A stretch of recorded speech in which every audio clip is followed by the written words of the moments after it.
Hi there, I'm Stephanie and I'm an alcoholic. Thanks for clicking on that thumbnail. Welcome back to my channel. I'm so glad that you're here. We're going to delve into where we left off in our last big book study. First, I'm going to say I'm not a political channel, but I do have strong political beliefs, mainly based in the ideas that, everyone should be treated equal and loved equally and given the same opportunities. So a lot of the United States is not feeling that way, but the most of us are. Most of us are humane people. And I'm just trying to get through today without facing the politics that are out there. But alcohol and politics are very interconnected because staying poisoned on the alcohol is a great way for people in power to keep you under their thumb, drugged, sick, and unhappy, so you can't really stand up for yourself or anyone else. So I'll never become a political channel, but I will end up highlighting the reasons alcohol is not serving our community, our society, our species, and how that relates to politics on another episode. If you're keeping up with our steps, then we left off at 5, and we're going to stay there for a while. I'm going to let you guys marinate on 4 and 5 for a bit.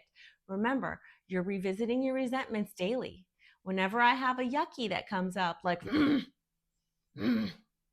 that celebrity turned on me, they're a zealot racist, now I have to unfollow them. I take that anger and I cycle it into paper. I write down that resentment and I find my solution. Solution is usually speaking up in a mild, safe, nonviolent manner, or making a poster, ordering a bumper sticker that I can plaster my political beliefs on the bumper of my car. It's also the part to vote, and all of those things I call my congressperson, and I do the things that I know I can do to help resolve the resentments by healing my feeling of being unheard. So we're going to go back into that big book study. What is a big book study, you say? It's just Stephanie reading a big book. We study it, and then we talk about it. And where we left off before was befogged. Yes, befogged. So, the doctor's opinion, we're still in that chapter. More often than not, it is imperative that a man's brain be cleared before he is approached, as he has then a better chance of understanding and accepting what we have to offer. The doctor writes. The subject in this book seems to me to be of paramount importance to those afflicted with alcohol addiction.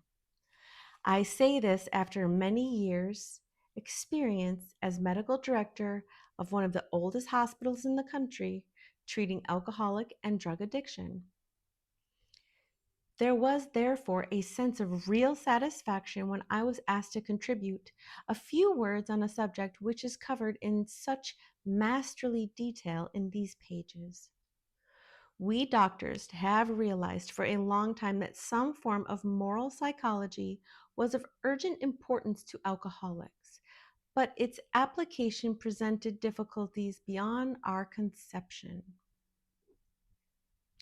What with our ultra-modern standards, our scientific approach to everything, we are perhaps not well equipped to apply the powers of good that lie outside our synthetic knowledge. Many years ago, one of the leading contributors to this book came under our care in the hospital, and while here he acquired some idea which he put into practical application at once. Later, he requested the privilege of being allowed to tell his story to other patients here, and with some misgiving, we consented. The cases we have followed through have been most interesting. In fact, many of them are amazing. The usefulness of these men as we have come to know them, the entire absence of profit motive, and their community spirit is indeed inspiring to me, who has labored long and wearily in this alcoholic field. They believe in themselves and still more in the power which pulls chronic alcoholics back from the gates of death. Of course, an alcoholic ought to be freed from his physical craving for liquor, and this often requires a definite hospital procedure before psychological measures can be of maximum benefit. I will pause there. That makes perfect sense, right? What they're saying there is this doctor has witnessed it. He had witnessed one person get sober, and that person testified to people in the hospital, and those people started getting sober and staying sober. And so this doctor's like, whoa, we can use this. I don't know what it is. It's not scientific, but it's good. And but he's also saying that you have to get clean first with the doctors, meaning meds, careful monitoring during withdrawal, in order to be in a psychological headspace to then find your healing, to get the obsession relieved from you. I did find that same thing, that when I went off alcohol, I had to use medication with the doctor because when I tried to do it myself, I had a seizure, almost died. Don't get off alcohol by yourself. If you're a daily drinker, you need medication and help and monitoring by a healthcare team if you're getting off alcohol as a daily drinker. That's what he's saying. People, people in our society do not realize how dangerous alcohol is. They don't understand that maybe if it's not a problem for them, unfortunately, whether or not they know it, there are people in their lives where alcohol is a problem. Alcohol is so pervasive, it's everywhere, that every single family, every single group of folks has a few in them. It's just the way it is. Part of that is that societal brainwashing that we've gone into. And the doctor is saying here, psychological stuff does need to happen, but we have to get our bodies clean first. And when I really cleansed myself of the alcohol with the doctor's help, with Librium, I think is the drug they give you when you are coming off so that you don't seize. Yeah, it's fun coming off the alcohol with the pills at first because you feel like kind of drunk still. I called my sister after a seizure, and I was speaking to her on the phone. She had taken my son, as I had spoiled his birthday party. And I was talking to her, and she says, yeah, you still sound kind of drunk. And I explained it was the Librium. But of course, that was one last hurrah, because in the hospital, they won't give you much more than that. And that's just to stop the seizures from happening. And melatonin. And then you got to sleep. So a couple nights in the emergency room, and then I got my own bed during that one. I think it was a 2-night stay when I had my seizure, because again, I was malnourished because I was daily drinking. I was not absorbing nutrients. I was not eating well. And so they had to hospitalize me just to monitor me. That's how sick I was as a daily drinker. And again, for 20 years, it was just a few glasses of wine a week. And then it slowly ramped up until I became a mom. And when you're a mom and you're not fully inspired and fully fulfilled by that one thing or your job or both, and you're not feeling supported, it's easy to turn to the bottle. And for decades, women, mothers, parents, caregivers have turned to the bottle innocently at first for a little bit of relief. And that is why I say there's no such thing as responsible drinking, because even though you might not have a problem with it right now, there are people in your life that have a problem with it, whether you know it or not. And you're setting an example. And because you can handle it and you can do this and that, you're actually setting a bad example for addicts and alcoholics. And sometimes you don't know who they are. And it really comes down to genetics, physical constitution, environmental factors, and support system. Part of that support system is your spirituality. And that's why we get back into the book, because that's the part that the doctor can't pinpoint scientifically. He can pinpoint the Librium and the seizures and all that.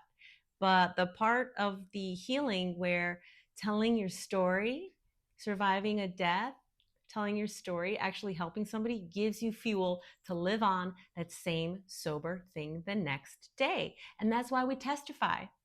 And organized religion will take testimony and they'll do it their way, but let's testify our stories of survival and our stories of abuse and violence, domestic violence and sexual abuse, because whenever we tell our story, whenever we show that bravery and we release the shame, I have no shame for anything that happened to me because I apply the 12 steps. When you apply the 12 steps, you do not have shame for things that happened anymore. It leaves you. It's the magic of the program. And so I'll continue reading for a little bit more here. We believe, and so suggested a few years ago, that the action of alcohol on these chronic alcoholics is a manifestation of an allergy, that the phenomenon of craving is limited to this class and never occurs in the average temperate drinker.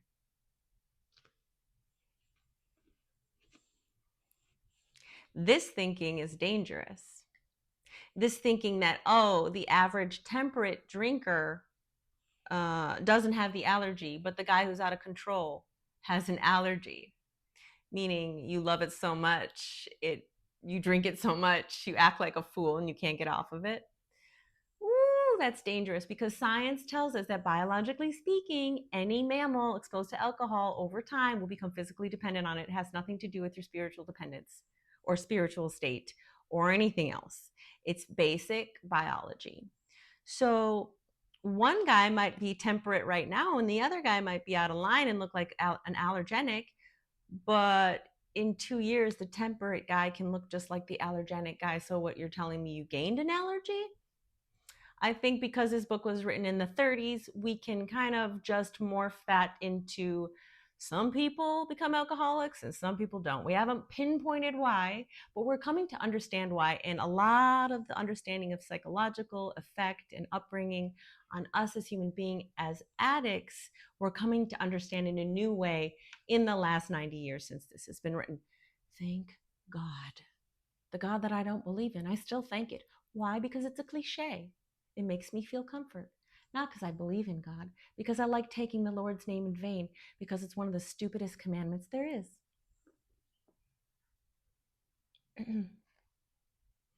Frothy emotional appeal seldom suffices. The message which can interest and hold these alcoholic people must have depth and weight. In nearly all cases, their ideals must be grounded in a power greater than themselves if they are to recreate their lives. Recreate their lives. I'm actually highlighting that one. This is a new book for me. I'm not using my textbook because it's hardcover. I wanted to get a soft cover for comfort in reading. Yes, I love that. Well, we do still believe that a power greater than ourselves will help us find that spiritual awakening.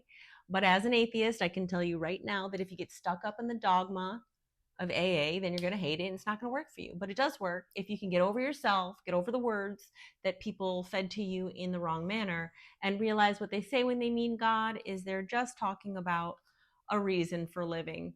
What do you think the reason we're all here is? Is it love? Joy? If your higher power is your drug or alcohol, you will die by the hand of it. It's just the way it is. And you have every right to do that. You have every right to do that. But I don't want you to do that because it's way better on this side. Trust me. When I got to the point where I knew I needed to stop drinking, it wasn't fun anymore. I was so sick. I was sick if I wasn't drinking.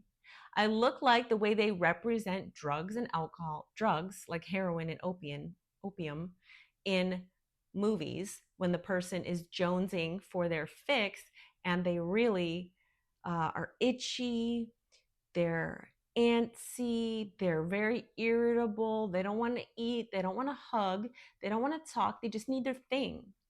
And that's where it was for me for probably the last year of my drinking. And remember, I was in AA for an entire year before I could stick, and that sobriety stuck. I had 7 months.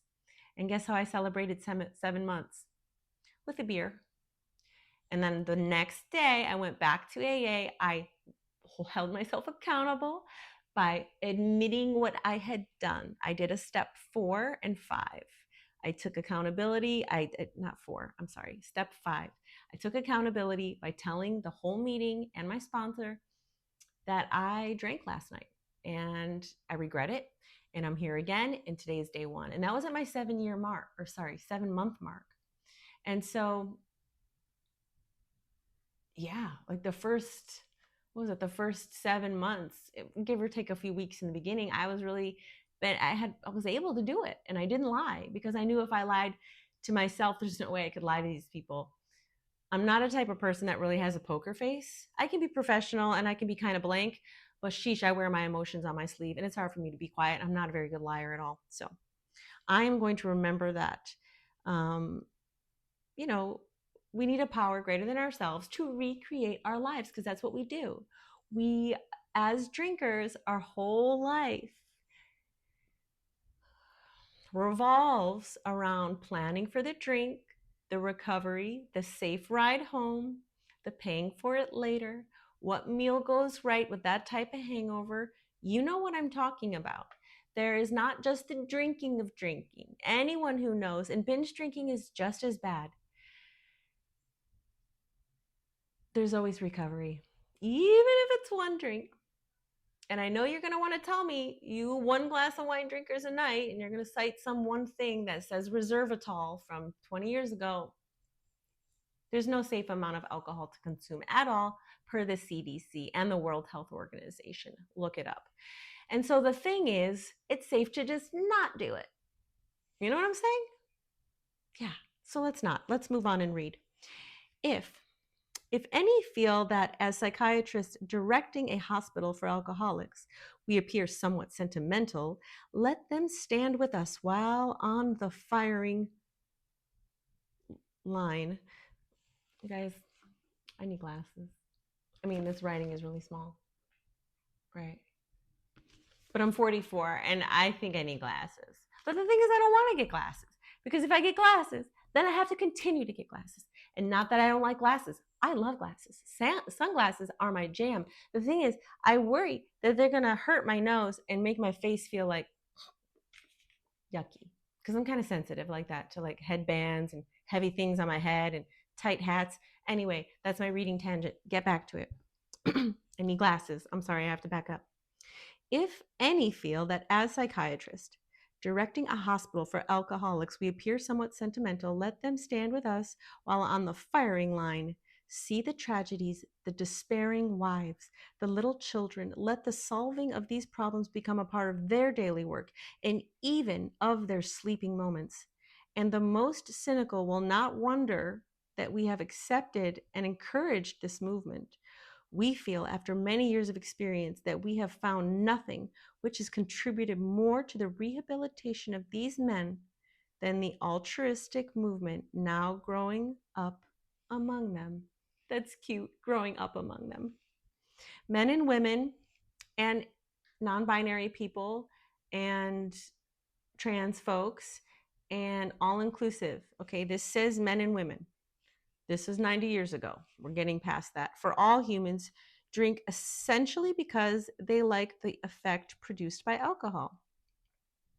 The sensation is so elusive that while they admit it is injurious, they cannot, after a time, differentiate the true from the false. To them, their alcoholic life seems the only normal one. They are restless, irritable, and discontented unless they can again experience the sense of ease and comfort which comes at once by taking a few drinks which they see others taking with impunity. Impunity, no punishment, no consequences. I'm watching that Charlie Sheen documentary right now, you guys. 3-part series. My next video, I'm going to go into what I think about it. Not what Charlie did, like on a moral level, but just psychologically from a social level. Yeah.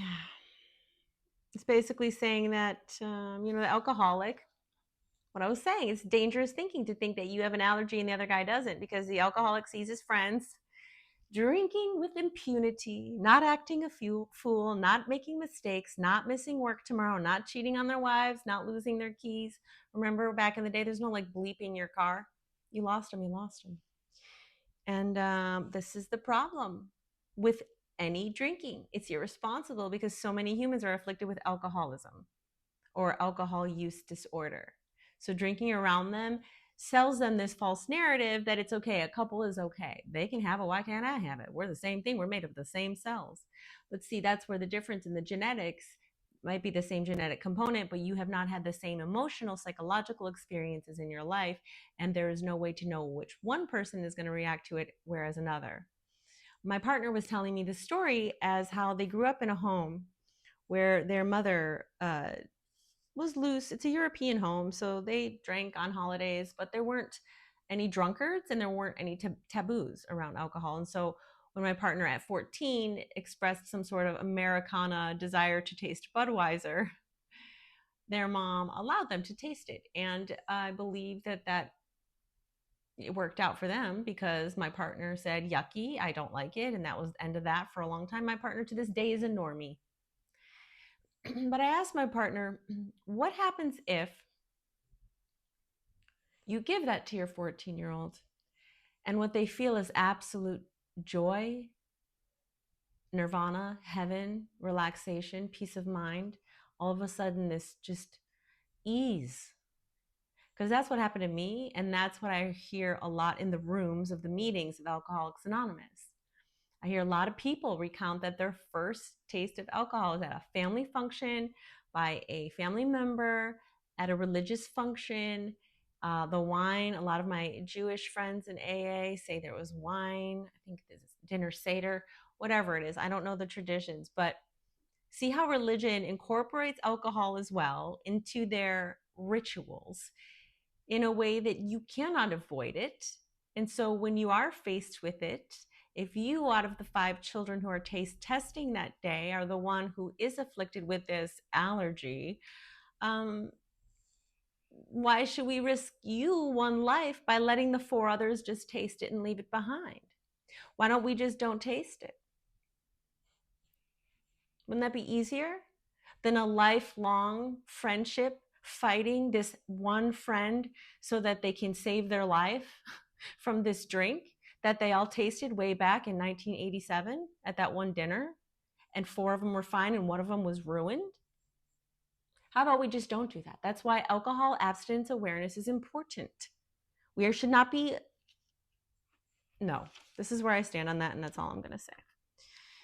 After they have succumbed to the desire again, as so many do, and the phenomenon of craving develops, they pass through the well-known stages of a spree, emerging remorseful, with a firm resolution not to drink again.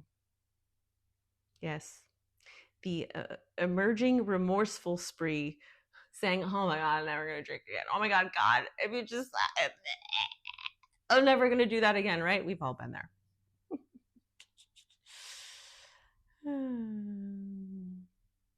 Where did I leave off? This is repeated over and over, and unless this person can experience an entire psychic change, there is very little hope of his or her or their recovery. On the other hand, and strange as this may seem to those who do not understand, once a psychic change has occurred, the very same person who seemed doomed, who had so many problems they despaired of ever solving them, suddenly finds himself easily able to control their desire for alcohol, the only effort necessary being that required to follow a few simple rules. And I love that. You know why I love the rules? I've always loved structure. As I was watching that Charlie Sheen thing, he says that, he wanted a sitcom because it was structure, no bit parts in his recovery. And I totally understand that. And I love rules. It's one of the reasons why I hated the acting and modeling business, because it's a free for all. It's a racket. It's crazy town, and there's no real rules. There's no do this, get here. There's no we do this and that's okay, and they don't do that. There's none of that in the acting, Hollywood, showbiz, and even in the fringes of it, like even community theater. So I want my structure. I want my routine. And why did this program appeal to me? Because as an alcoholic, I'm a smart individual. I need a challenge. One of the reasons I started drinking was because I was not emotionally and psychically challenged daily outside of a childhood. I needed this because I was working as a nanny and taking care of a child. I needed a grown-up repartee. I was missing that. I didn't even realize I was missing that because I like to be alone too. But therein lies the problem with losing that routine. And I needed that as well. So the rules, the steps help us. Most of us, most humans thrive on routine. I know neurodivergent people do as well. And I could easily call us addicts or people in recovery as neurodivergent. Though we may not have come across our condition the same way as congenitally as others,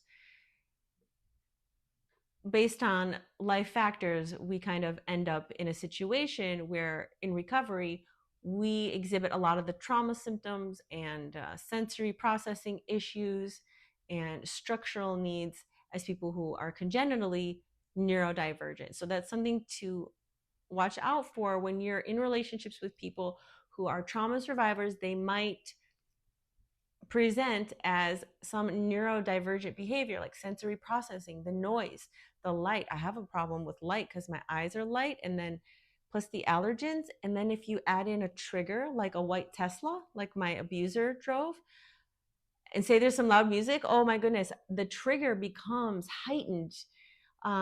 Just like probably when you stack your drugs, and it's not in a good way, it's in a fearful way. I have my coping skills to manage that, but it's a daily challenge to be faced with triggers. TikTok, I stayed off of it for 5 years because the first time I opened it was right after I was assaulted. And right there, the second time I went like that, it was the face of my perpetrator, person I worked for 9 years, who violated my trust just weeks before. And so I went into an anxiety ball of emotion and hyperventilating and crying and overwhelming, just hopeless feeling, suicidal ideation. Okay. I had to not go on TikTok for 5 years. It took 5 years of healing and staying off any social media that would show me his face, because it's crazy how even if you say don't sync contacts, these algorithms find you. Whoever you knew, you know again, and they will find you even if no one seeks each other out. I'm not on Facebook anymore for that very reason. Facebook kept showing me people you might know. Oh, abuser, abuser, abuser. That's not fun. So I don't even go on Facebook anymore. And TikTok, I was just triggered by seeing that same person the other day because I'm on TikTok for the first time now for the past couple of months, and it's been fun. And because I said don't sync contacts, and I had already released that person from my contacts and blocked him on every social, I didn't think he was going to show up again on my TikTok. And I didn't even think about it because I've been on it a couple months. I've been safe emotionally. None of my abusers have shown up on TikTok because I don't follow anyone that I really know. Just follow categories that I like. And none of those are Hollywood or wherever business he's in, because he's a cretin, a Hollywood cretin. He'll do anything, acting, writing, directing. He's in a band now. Do this, do that. Oh God. Anyway. So he's extra. He's pushing his stuff out to me and everyone in the town I live in constantly. So it's a wonder that I haven't come across him more, although sometimes I'll walk into the room and my partner will be watching a show from 10 years ago, and there's his face right there, clear as day. And I have anxiety. I have anxiety attacks. An anxiety attack is a panic attack, but shorter. Panic attacks let me try that again. Panic attacks last about 30 minutes or longer. Anxiety attacks are more acute and short. So can we please get that lingo correct, everybody? I'm tired of everyone saying panic attack when they're having an anxiety attack, similar, different severity. Moving on a little bit more here.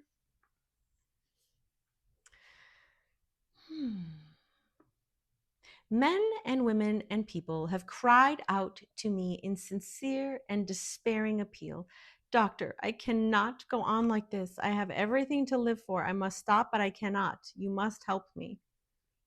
I mean, that quote right there, I said that a million times to my partner, to my emergency room doctor, to only those people. There weren't a lot of people close to me because it was quarantine, it was COVID. I'm kind of a private person, and You slowly lose the friends that really matter when you drink more and more and more. Most of these drinking bonds that I've had with people were very shallow. Not that we didn't have a great time, but were we ourselves ever? No. So years apart, and then seeing their belief system, which is nice because now on the social, if you want to know someone's belief system, the quality of their character, you can just go check it out. I don't like it when it hits me in the face without being asked, but that's a whole consent issue.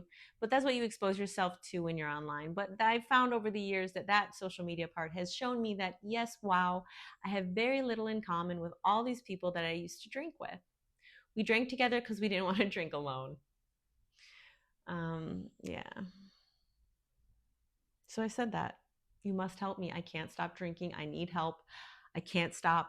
I really want to stop. Every time I try to stop, it calls to me again. The obsession is not lifted.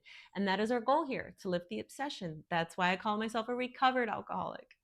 I have no obsession. Sometimes, like, oh, cold beer, barbecue. And then for a half a second, cold beer. And then I remember, oh, girl, that is not for you. You know what I'm saying? I'm going to leave it at that for now because we are at the 30-minute mark. With some editing, maybe I can get that down to under 30.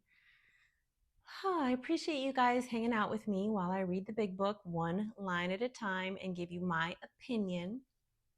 With that said, the political climate is tough out there. I want to remind you to water your spiritual garden. And what that looks like for me is exercise, hikes, walks at dusk are my favorite. I love walks at dusk. Dusk, the golden hour, it's the most beautiful time of day. And I got to show you something else that brings me joy. I keep these things around me. I'm a sentimental person, and these are reminders that I don't need to drink. Look at this beautiful card my partner gave me for my birthday in the end of August. Isn't it just so cute?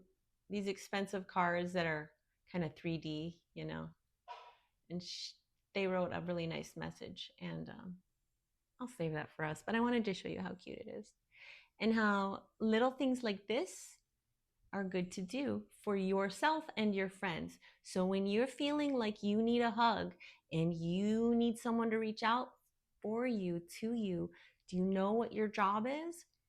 Your job is to reach out to someone else. That's how we keep our recovery.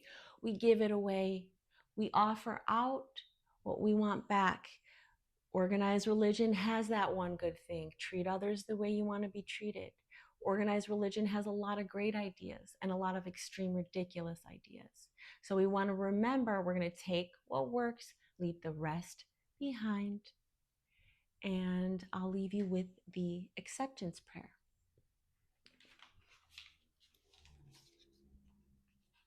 Acceptance is the answer to all my problems today.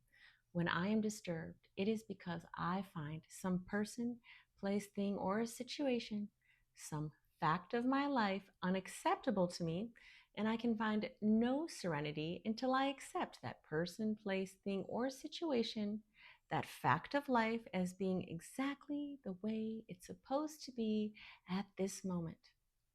Nothing, absolutely nothing, it happens in this universe by mistake. Until I could accept my alcoholism, I could not stay sober. Unless I accept life completely on life's terms, I cannot be happy. I need to concentrate not so much on what needs to be changed in the world, but on what needs to be changed in me and my attitudes. Amen. And when I say amen, I say, and so it shall be. That is what that means. We'll put it out into the universe and continue to love yourself, say your meditations, take your spiritual garden time. And I want you to remember to floss your teeth, drink your water, brush your teeth, get good sleep. And I'm sending love and healing vibes to you wherever you are in this time and place and world. No drinking. Keep smiling. Namaste.